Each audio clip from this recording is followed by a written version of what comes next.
Судски одлуки на штета на спортистите, огромни финансиски загуби за доверителите и неправди во корист на клубовите.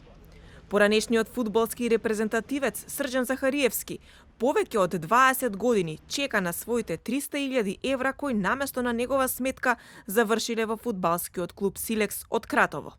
Ова е преседан, вели за телевизија 24 оштетениот фудбалер, кој не сакаше повеќе да зборува.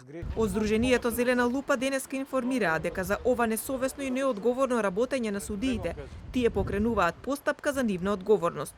Конкретно иницијативата е покрената против Гордана Ѓорчева како председател на Советот на апелација и Радица Василевска и Фатмир Скендер како членови на Советот.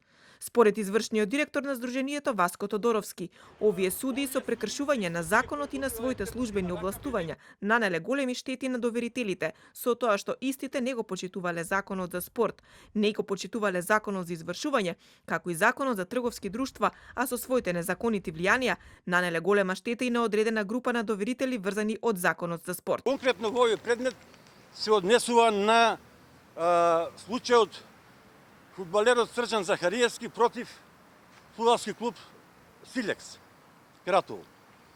Овде се работи за оштета од 300.000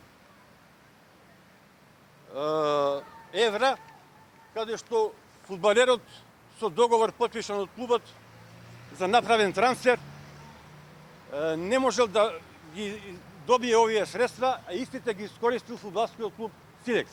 Вакви слични случаи истакна Тодоровски има и во останатите спортски клубови, а во прашање се милионски суми кои не стигнале во вистински раце. Затоа покрај поднесувањето на овие иницијативи до судскиот совет, Сдруженијето Зелена лупа информира дека ќе поднесе и кривични пријави до основното јавно обвинителство, бидејќи според Сдруженијето, овие судии, искористувајќи службената положба и овластување на сопствениците на спортските клубови, им овозможиле материјални добра со незаконско избегнување на постечките обврски на штета на доверителите. Со законот од 2011 година беа изневерени повеќе доверители. Тогашната влада им овозможи на своји блиски бизнисмени да се стекнат со право на собственост на клубовите кои се трансформираа во акционерски друштва без да вложат ниту еден денар, при тоа да користат средства од друг закон кој што е врзан за спонзорирање и со тоа да нанесат штета на голем број на спортисти.